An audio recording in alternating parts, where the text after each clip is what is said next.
Hey, it's Jaime. I have a quick money and time saving tip for you. Have you ever heard of a postage meter? Well, I never really cared that much about postage until my personal assistant ended up having a baby. And I've been the one lately to go to the post office, wait in line forever, drive back and forth. It's been a pain in the butt. I had no idea how much time was being wasted doing this. In fact, 15 minutes a day, if you were to add it up, ends up to be over 7 days in a full calendar year. Imagine what you could do with that much time. Plus, I've actually partnered with a company called NeoPost. They have a postage meter, and you can save 6% on first class mail also. So if you're excited, go to neopost280.com/million with the promo code million, MILLION, which I hope you can spell by now.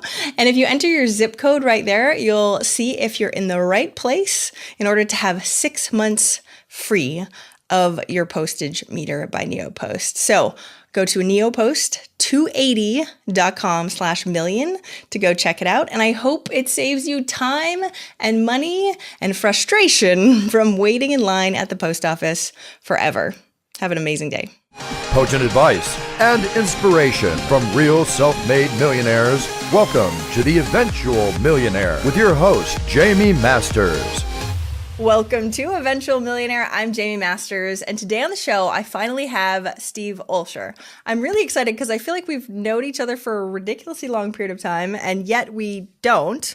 So he's founder of liquor.com, but also is a reinvention expert, and he just started coming out. You guys need to pay attention to this. It's called New Media Summit. You can check it out at newmediasummit.net. Thanks so much for coming on the show today, Steve. Well, thanks so much for finally having me on the show. I'm excited to be here. It's my fault. Totally my fault. It's hard. You can't walk up to people and go, Are you a millionaire? I know we're friends, but like, Right. Is that cool to do? So I will say this, though, all things being equal, I haven't had you on Reinvention Radio either. So Good point. we're going to have to fix that, too. Thank you for making me feel better on my own show. I do appreciate that. Tell us a little of the background, and then I want to move into talking about New Media Summit, especially because a lot of people listening love all the podcasters we were just talking about. Yeah, so background, serial entrepreneur, one of those people that's just kind of been wired in the DNA to try to scratch a couple of dimes together and make a quarter. I mean, going way back, picking up the shovel and shoveling sidewalks and driveways. And I mean, you name it. I think I've done it over the years, even sold speakers out of the back of a van at one point. But they were good speakers. I will say that. But yes, I was that guy for at least one brief moment in time. But yeah, I mean, launched really early online. CompuServe's electronic mall in 1993, built one of the first fully functional e-commerce sites in 95. That actually became liquor.com when I picked up that domain in 98. But from nightclubs and DJing and writing and speaking and real estate development, hasn't been a whole lot of things that I haven't done over the years. Because serial entrepreneurs tend to get bored, so they hop onto every other thing that will make them money later, right? It sounds like you got a crazy trajectory, especially way back when. That's nuts.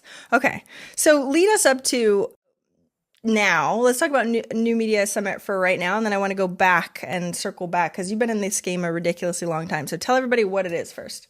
So New Media Summit is an event that was really born out of demand in terms of what I had been seeing here in this new media landscape. Lots of folks have the opportunities to connect with traditional media type people, and there are events that focus on radio and TV, but there wasn't really an event where the average everyday coach and author or speaker or business owner could meet one-on-one with the world's top podcasters and pitch them on who they are and what they do, and leave the event with bookings in hand. So we decided to combine that premise and that core promise of the event with traditional education around, really how do you leverage the power of new media and how do you monetize the visibility you'll inevitably receive when you appear on the world's top shows, with this opportunity to really break bread with the world's top podcasters. No iron curtains, everybody hangs out together. And we did it for the first time in September. And we sold it out fairly quickly. And so with demand being there, we will be doing it again and again. See, that's amazing. And podcasters, to me, are so nice. I know a lot of them. They're really nice. They're actually really cool to get to know in general. Tell me a little bit more about, though, because a lot of people that come on the show, they get money, right? Eventually, long term, right? Yep. But short term, people don't understand, especially on the smaller shows and stuff like that, what to do to really make it be fruitful for them. So some people will go on podcasts and be like, yeah, it was fun, but I didn't get anything from it. So give us some tips and tricks. And if you're a host of a show, or if you're not a host of a show and you're on somebody's show, how can we make it actually fruitful and not a waste of time? On either It's interesting, right? Yeah, I mean, it's interesting because a lot of people think very, very short term. And having been in business now for 25 plus years and having created 4 multi-million-dollar businesses from scratch, I'm always thinking long term. And to me, it really boils down to what's your profit path. In other words, what is the last step on the path that you want someone to take with you? And so for a lot of folks, they don't think past the initial lead magnet. I mean, it's just, let me get them out of my mailing list. Okay, that's all well and good, but then what, right? So I really do think that you have to start with what the profit path is for you and understand what that last step is on the path that you want someone to take, and really seed what you are offering throughout pretty much that entire conversation without being blatant about it. But certainly their takeaway should be, this is someone I could probably learn something from. Let me figure out if I want to get into this person's ecosystem and really bounce from this world of whatever that platform of visibility is into their world, so that I can begin developing a relationship with them. Well, how can they do that? Because I mean, you probably had this too, where you have guests that are just promoting lead magnet. This is what we do, like promote. And then that sort of, it isn't always a good thing, right? So how do we do it so it's easy and happy and people are doing it because they are eager to sign up and be a part of your ecosystem? Yeah, and frankly, we already did it. And so what did we do? I mean, we talked about the New Media Summit without my saying, hey, go here and buy a ticket. It's just, we talked about visibility. We talked about being able to connect with the podcast. We talked about, really being able to develop meaningful relationships with people who you admire and have been basically around the block and gotten to where it is that you already want to get to, right? That you want to get to. So this is a perfect example. I mean, if we had, let's say, dropped into a story, right, of someone who had attended the summit and what they got out of it, that would be another way of doing it without being blatant. So stories are always really good, but the other thing is just creating desire without being obnoxious about it. I feel like that is a skill that some people have learned and some people have not, though, right? Not only should you feel that way, it is in fact true. It is very much the truth. Yes. So how did you get good at that specifically? Because you're good at it. So how did you get good at it? I will say this, I have not had like any formal NLP training or anything of that nature. So I'm not. There are people who are much, much, much better at it than I am, for sure. And giving credit where credit is due. I mean, what I will say is that there are a lot of folks out there who show you what not to do. And I think if you're a smart enough person and you recognize what just kind of feels yucky to you, then you recognize, hey, this isn't the way that I want to be. And so fortunately, a lot of people have paved a path for us with crap that, we just don't want to step in. And so that's how I look at it is, what do other people do that you just don't like, you don't admire, that just doesn't feel good to you, and put your own spin on it in a way that, allows you to go to bed at night. Look yourself in the mirror and go, yeah, this was a clean day. Like, I feel good about it. I don't feel icky or anything. Right. So yeah, I think it's just simply a matter of understanding what your style is. And there are people who are much better salespeople than I am, for sure. Bar none. I am not going to sit here and say that I'm the world's best salesperson. But what I am able to do is to create what my friend Sam Horn calls intrigue, in terms of being able to pass the eyebrow test. Are you familiar with Sam Horn's work? Test? I want to know what the eyebrow test is. Sam is great. And she actually spoke at the first event that I did under the Internet Profits Live brand, PROPHETS. And so we had done a number of Internet Profits Live events. And over the years, we had people like Lewis Howes and Russell Brunson and Mike Filsame and Armin Morin. And do you have Jason Van Orden too? Because I remember him telling me he was speaking there. Yeah. Jason Van Orden spoke there, Pat Flynn, so on and so forth.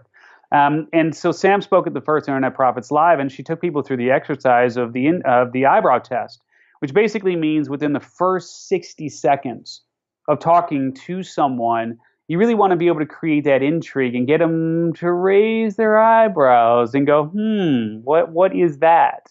And so the idea there is really just to create that intrigue.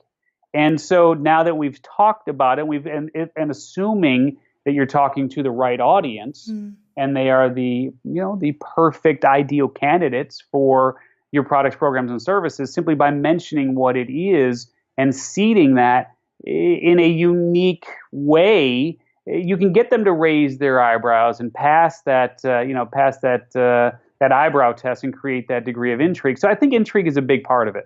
I love that she labeled it the eyebrow test, because we've heard of like the elevator speech and stuff like that. That makes it sound so pitiful. But when I used to go around, I would say that I'm a business coach. People were like, okay, great, good to know. I'm a this, right? And then I started going, I interview millionaires, and everyone's like, oh, really? Tell me more. I know, like that makes perfect logical sense.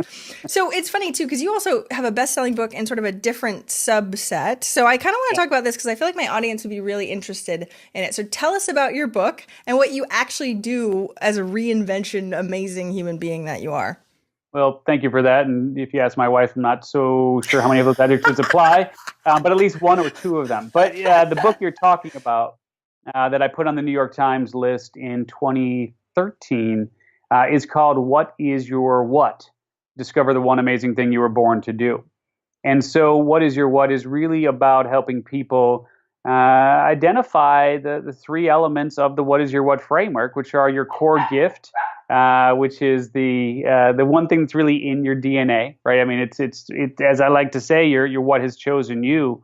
It's not that which you have chosen. So it's a matter of understanding what your core gift is, the vehicle that you will use to share that gift, and then the people that you're most compelled to serve. And what I find is that for most business owners, they may have clarity around one of the three pieces of the what is your what framework, but very few have clarity around all three.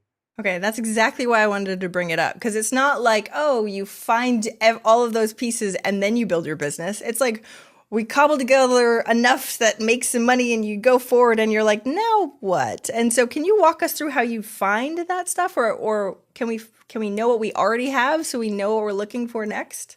Yeah, and so look, step number one really in being able to discover what your what is, and for people who ask, hey, what is it that I do? What I tell them is I help people discover, share, and monetize their what, right? So to me, it all really begins with understanding how do you answer that question of what is your what, right? And so step number one, though, is really just turning that light switch on, where the light switch represents awareness that I even have a what. Most people don't even have that awareness. I mean, these aren't conversations we have around the dinner table. School doesn't do a great job of teaching us about how to discover how we're naturally wired to excel. And even some of the existing modalities are good, but they often leave you with more questions than answers, which is really where I was as well when I started trying to figure out, okay, what is it that I'm really good at, and how am I naturally wired to excel? And after going through the Myers-Briggs and the what colors your parachutes and the, all of the strengths finders and all of those sort of things, I mean, don't get me wrong, they're all great modalities, but again, left me with more questions than answers and really didn't get me to the point where I felt like I could hit the ground running. And so step number one is absolutely to turn that light switch on and just be committed to figuring out what it is and make that shift from being awake to really being alive. And a lot of people will go through life without ever making that shift of going from being awake to being alive. And that's so sad. Thankfully, most of the people, it is, right? Awareness first, awareness the first step. Maybe it's good that some people don't understand where they are. But when we're looking at assessments and stuff like that, I agree with you. I love every assessment, and they're all slices. So how do we add up all of the pie and actually determine that one thing? Because usually you're pretty good at quite a few things, especially if you're amazing and listening to the show, right? They're pretty good. So it's hard to pick like one what. Yeah.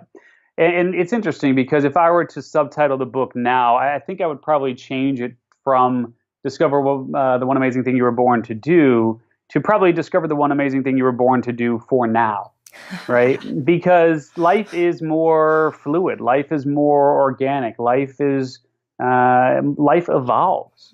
And so what I've become really clear on is that your gift, that remains constant throughout your entire life. And let me give you an example. So an example of a gift could be something like communicating. It could be something like teaching. It could be something like healing or entertaining or enrolling or protecting, et cetera, et cetera. And so that is going to stay pretty much the same throughout your adult life. Now, you can ignore it, right? And you can do other things that don't necessarily completely leverage the gift that you've been given. But I think at the end of the day, we wake up and we go, yeah, I feel out of alignment. Like there's just something incongruent about what it is that I'm doing on a day to day. And sometimes that does reflect back on the gift where you're truly not using the core gift that you've been given. But other times it can reflect the vehicle that you use, the primary vehicle that you use, right? So for you, Jamie, I mean, it could be argued that podcasting is the primary vehicle that you use to share your gift. But it could be something else too, right? Depending on where you are in your career. For others, examples, if you're a healer, if healing is your core gift, then perhaps massage is the primary vehicle that you use to share that gift.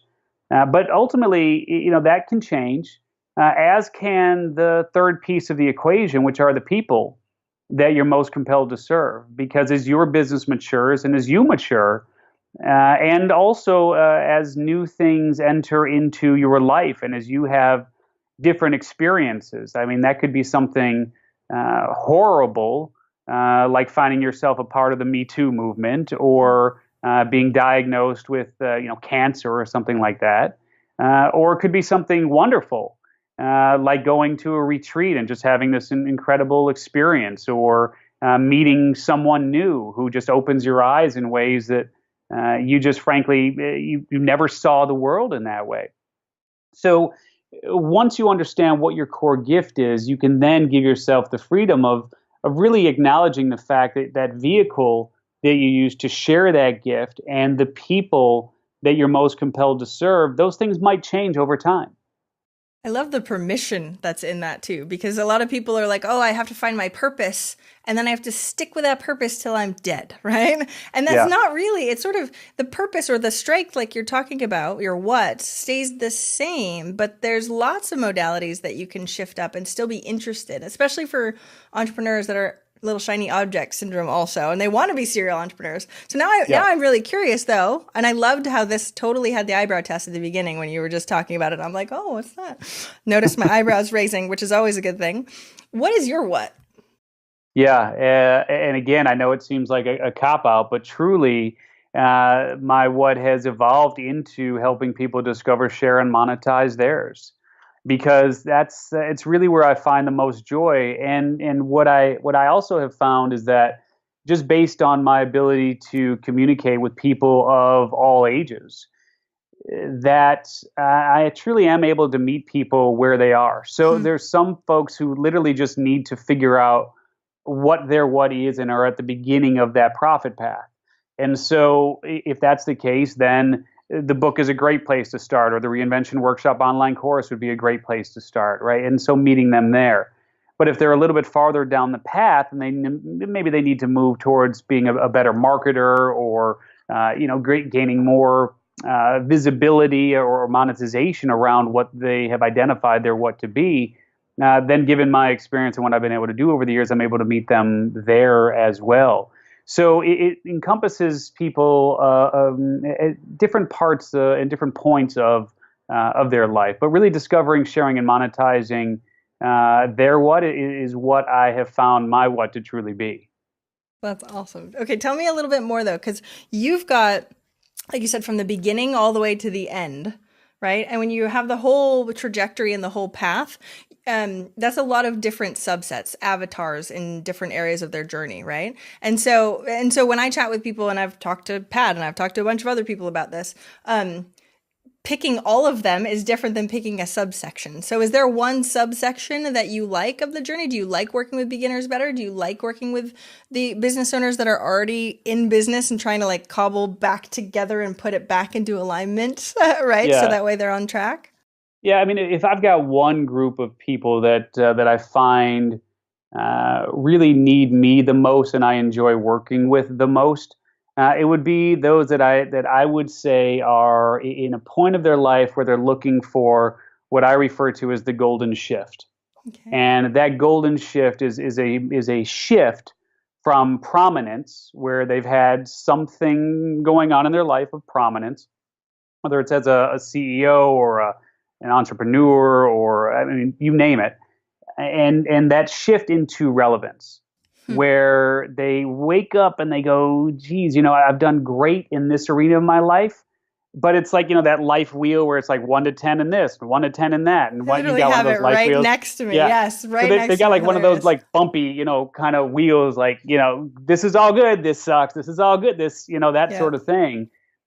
So those who are looking to make that golden shift and go from prominence to relevance are the people that I really enjoy working with the most. Okay, tell me what you help them with. So give me some of that, because there's probably a lot of people that are listening that are successful, especially in corporate. I work with I made 6 figures in corporate. There's a lot of people that listen that are big, right? And importance in corporate and going, I'm still not happy. Now what? So what do you walk them through? Of course, finding your what, I'm assuming, is the very first thing, right? Yeah. But then Yeah, and that's and frankly, you'd be amazed at how many people wake up 20 years later and they go, holy hell, how did I get here? Like, Yeah. what happened? And so you'd be amazed at how many people, even who have done really, really well in a corporate like career or entrepreneurial setting, got down a path where they're just like, I started out with this one vision, or using Simon Sinek's terms, I had this why in terms of what it is that I was going to do. And then somebody said, hey, I'll pay you 10 grand if you do this. And you're like, yeah, okay, 10 grand sounds really, really good. And 3 years later, it's like they have this company doing that, which was just kind of like this side gig. So the point only being, you'd be amazed at how many people have had really good careers, either as an entrepreneur or solopreneur or in the corporate environment, but really haven't stopped to take the time to figure out who they truly are and what truly puts fire in their soul. So for me, it always begins with, let's identify what truly puts fire in your soul.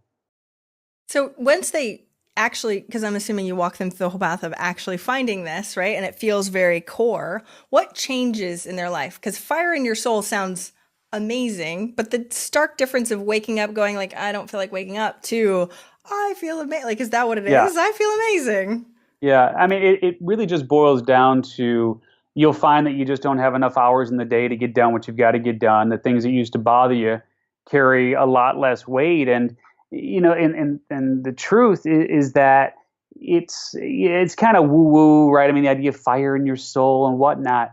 But it really just boils down to having a reason for being. Yeah, and I think people just need a core reason for being. Otherwise, they feel, number one, very alone. Number two, they feel like they're just simply chasing commodity-driven opportunities, where they're doing something simply because the money is the outcome. And number three, when they sit down and really do think about how it is that they want to be remembered, most people, when given the choice of having the opportunity to create something that impacts not only those who share this lifetime with them, but also those of lifetimes to come, will choose that option all day long. But it's it's not as easy as a lot of people would think to be able to create something that has generational impact. I want to dive deeper into that, because this is a running theme. I interview people that already have the wealth. So a lot of the times, while some listeners want tactics and tips, a lot of the times it's more about, okay, what is our legacy going to be? And how do we even figure out what that is? I'm assuming it aligns with your what, and that's sort of the whole point. But how can you define what legacy you want to leave in terms of that? you think are enough? Do you know what I mean? If you already have the wealth, you already have the stuff, what are we defining it as? Impact? Or tell me a little more about how we define that. Yeah, and believe me, I totally get it. And there's obviously folks who will have, and I've had this conversation numerous times on our show with people about, well, look, I mean, obviously you've made the money.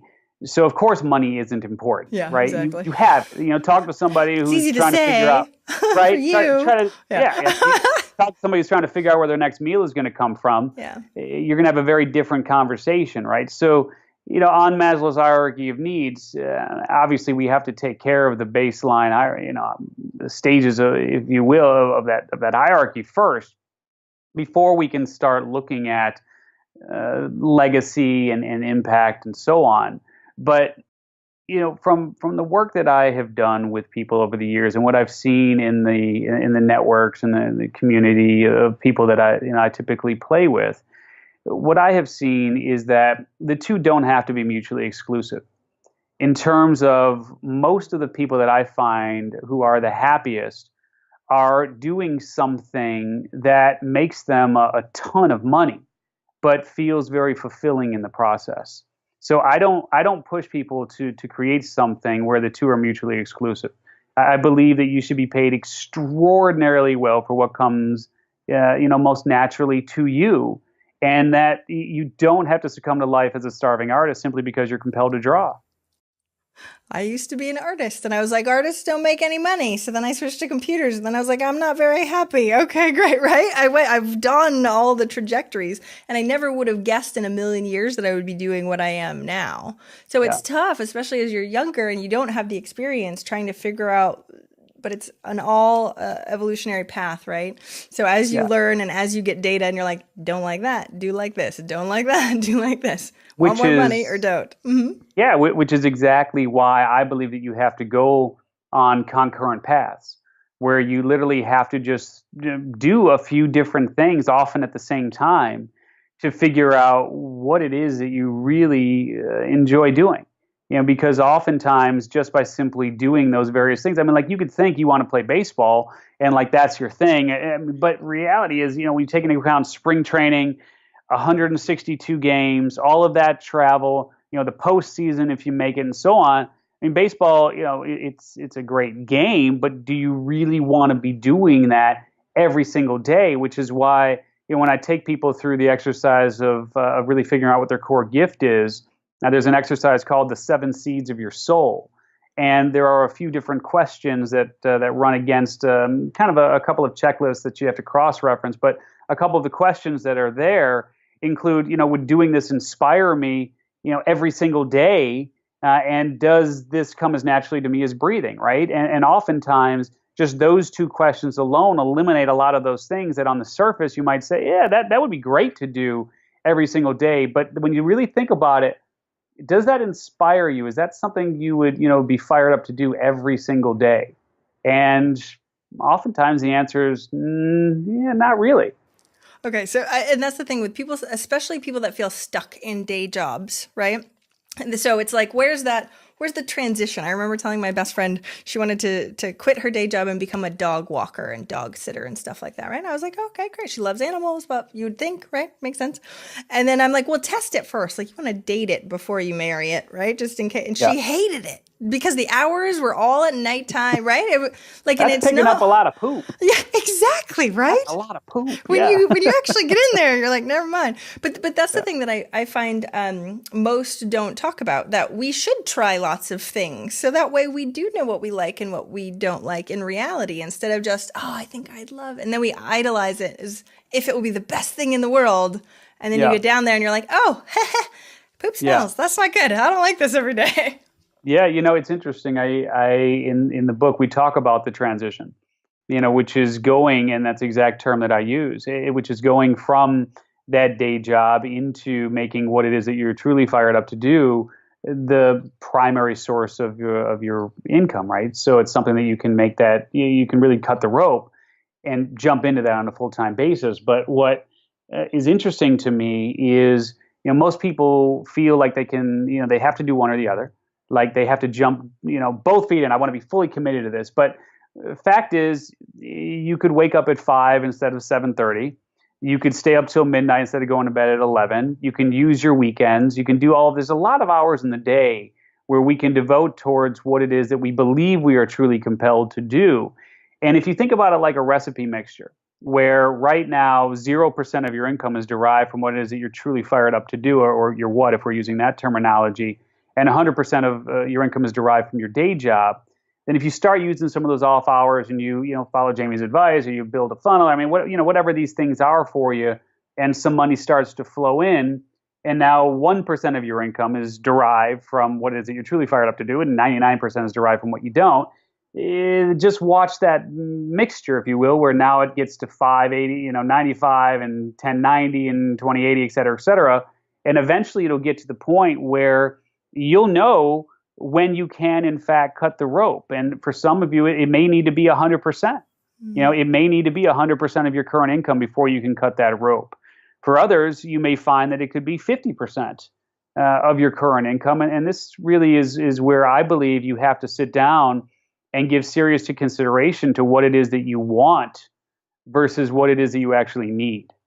And so when you think about it from that standpoint, you may want to have a nice 2-bedroom apartment that's, $2,200 a month. But what you need is a studio apartment that's $750, right? You may want to have that nice car that adds up with insurance and gas and parking and everything else to, $1,000 a month. And you can get away with Ubering it for the next 6 months, at $500 a month or whatever it might be. So just really getting clear on what it is that you want versus what it is that you need. If you've got a $5,000 monthly nut and you can get that down to $3,000, you've just cut that transitionary period down by 40%. That's a big difference. I mean, it's 4 years to 2 year and 3/4, right? I mean, it's whatever it is, two years. My math is bad, but the point being, you can cut that transition down by a ton. And we love that your math is bad and you're very successful. We love that part too. So that's all in your book also, because I get asked that question a lot, and I have pieces in my book also, but I don't think anybody actually does this part. Like in my head, I'm like, I am very stubborn and I want everything now as much as humanly possible. So when I transitioned, I was like, what's the smallest amount I can possibly manage? Cut everything, and was willing to sell the house, was willing to sell everything. We literally almost sold everything. Just so that way I didn't have to do this anymore, because I'm impatient and I just wanted it then. And I see a lot of people not willing to do that. And I'm like, I don't know where, and most aren't, especially if they have kids. I didn't have kids. Well, I did kind of at the time, but not being able to see that. Did you get rid of that kid, or we don't anymore? That kid's gone. Right? I was pregnant, so I was kind of like, I'm not really sure how that works. Well, I'll be honest with you. I mean, if that's the case, they don't really want it. Ooh, I like it. Good. Say more about that, because they need to hear that. Yeah, true. I mean, it's like there comes a point in time where you just stop talking and you just literally go out and do. And most people, find it much, much easier just to talk and lay out all the reasons why they can't do X, Y, or Z, or they can't do it in this time frame or in the way that they want to do it, or any of these things. And in my way of thinking, it's just because they're deathly afraid of it actually coming to fruition. They're deathly afraid of what their life would actually look like if they didn't have that net, to be able to fall back on. And reality is I'm facing that right now, and just being completely transparent here, for the past 2.5 years, I've been embroiled in a pretty nasty lawsuit where in March of 2016, they actually walked into court because I had inadequate representation that I was unaware of. The plaintiff walked into court and got a summary judgment in the amount of $7.2 million against me. Like final. No, you can't argue it. It is exactly as it's written on paper. This is a judgment against you in the amount of $7.2 million. And I didn't know this was going on. I had no clue. I live in San Diego. This was a case that was back in Chicago. which I had lived there up until 2014, and I thought I was being adequately represented in Chicago. And in March of 2016, they were able to enforce that judgment against me here in California, which basically means that they had a receiver assigned to everything that I owned and froze all of my bank accounts. Wow. Just like woke up one day, typical day, was sending out a wire to someone, working on some business stuff, and the wire came back, and I was like, "What on earth happened? Why would the wire bounce back?" And the bank sent me a letter saying you need to talk to this person, and I was completely blindsided by the whole thing. Now, fortunately, we've been able to work through it, and it will be a very expensive lesson, but it's been settled. I've made the payment, a very expensive lesson. But, reality is for the better part of almost 2 years now. I mean, 2.5 years is when the judgment was first issued, about, year and a half, 2 years since all of the assets went into receivership. For the better part of this period of time, it's been honestly an interesting little crutch where I've been able to use that as an excuse for not doing more. And it's this odd feeling now of being out from under that and knowing that I really have no excuse now in terms of not being able to perform, right? Like I could look at that and go, this is why I can't do this, or this is why I can't do that, because this judgment is in place. The assets are in receivership. And now I don't have that excuse anymore, and it's interesting how it's like, oh shoot, now what? Like now I actually have to do something again. It's interesting how the human psyche works, but sometimes that's my point, that sometimes, we say we want something, and I've been talking a good game over the last couple of years of all the things that I would do if this wasn't going on. And now I'm under the gun to actually bring some of that to fruition. So it's interesting how the mind works. I love the transparency though, because no one would have called that bluff, right? No, in general, I think in life, it's one thing to be like, oh, I have a day job and it's safe. And people can be like, yeah, but that's all excuses. That's a really valid excuse, or really, really valid excuse. It's a valid excuse, but it's also interesting to see. It's an interesting exercise in survival on how I was able to not just survive, but really have a very, very profitable 18 to 20 months here. Really? Okay. And your Really? mindset was fun. Because usually when I chat with people, one of my friends is like, you're not really a successful entrepreneur till you've been sued a couple times, right? And nobody likes hearing that, right? And I'm like, oh, great, this is going to be awesome. I can't wait. The other litmus test there, real quick, is if the TV cameras come into your office rolling with like, hey, can we ask you some questions? That would be the other thing, which I've also had happen. So yeah, that's. So tell me about, because I need this info. I know we need to start wrapping up, but I need this information. How does your mindset get past all of that? I know in general it was blindsided, but like, how do you continue thinking as big as, like, why even bother if you're, you know what I mean? If that's just going to be taken away from you. Yep. It's a great question, and my answer would be that if you do, look, if you've done something once, I believe that you can always replicate that success. Now, I look back on some of the things that I've done in my career, and I don't even recognize the person that did that. Like it wasn't me. Like who actually did that? Like I think about some of the things that I have done, and now trying to do those things is like overwhelming, or like I don't even know how. It's the strangest thing. But I think ultimately the mindset around it has to be, no matter what you have on paper, no matter what it is that people say about you or believe about you, you have to know in your heart of hearts who you truly are. And if you know in your heart that you are powerful, that you are capable, that you are enough, and that you are the solution to someone else's problem, and they are literally waiting for you to show up in their life right now, you'll find a way to reach them. And it all goes back to your core mission and legacy, and it really put you to the test on all of that. So you're not just, you're walking the talk that you're telling everybody else to do, which is very impressive.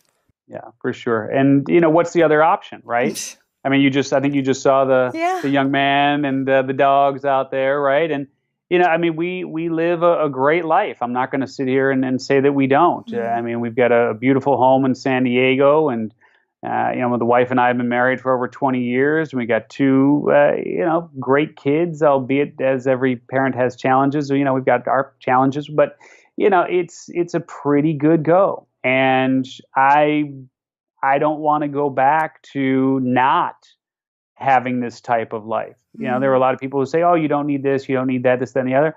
I may not need it, but I sure like it. Yep, the distinction is clear. It doesn't mean that I don't want it. Right. And so I'm not going to sit here and apologize for what I have, and I'm not going to sit here and say that I don't want what I have. And so reality for me is we have to decide what it is that we truly want. And for right now, what I truly want is to be able to maintain the lifestyle that I've been able to create, which albeit is not, Lear jets and Lamborghinis. But again, it goes back to what it is that you want versus what it is that you need. And right now I have everything that I want, and I'm not willing to give that up. I love this. And I love the openness, and thank you, and the trajectory that we went down. Thank you so much. I know we have to start wrapping up, and it goes from amazing legacy talk to what's the action that we're going to go do. But it all is a series of actions, right? Whatever we're doing. So what's one action listeners can take this week to help move them forward towards their goal of 1 million? And I might even say million plus legacy for you. Right. Pre-tax or post-tax. Yeah. Exactly. Right. No, it's, I mean, the one step that I would say is do whatever it is that you need to do to get to the answers that allow you to create a plan, to create a vision of where it is that you want to be in X amount of time. Because most of us don't have, and I'm not talking like a vision board. I mean, a vision board is great to have something like that. But I mean, specifically, put a time frame on it of what it is that you want by when. And even if you just have that one sentence down, 1 million in the bank in 5 years, and you put that on your monitor or on your computer or whatever it is, and every action that you take leads you towards that goal, towards that objective, you're going to be amazed at what happens. And so I think it really just is, but something that is attainable. For the love of God, make it attainable. I hate, the entrepreneurs who sit there and they go, I want to impact 1 million entrepreneurs in the next 10 years. No, how about 1,000? Just have real impact on 1,000 people over the next 10 years, 100 people a year. You'd be amazed at what that effect has, on the world. So whatever it is, just make it attainable, but write it down and put it somewhere so that you actually do know where you're headed. And then you can back into what the profit path is that you can take and create to get there.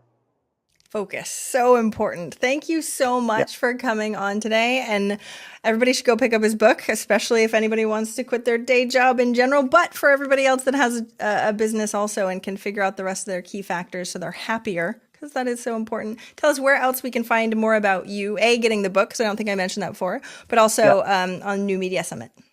Yeah, and I'll make it super easy for you in terms of the book. As far as the book is concerned, because we actually give the entire book away for free. So you can go to whatisyourwhat.com and you can grab a copy of the entire book. So yeah, I'd love for you to grab that. And if the New Media Summit seems like an event that you want to find out more information about, and come join me and hopefully Jaime and others that will be there, where you'll have a chance to meet with the world's leading podcasters and pitch us on who you are and what you do, and leave the event with bookings in hand. Then definitely go to newmediasummit.net. Thank you so much. I so appreciate it. So amazing to actually connect with you for real this time and know more For about you reals. for reals. Have an amazing day and thank you so much. Thank you.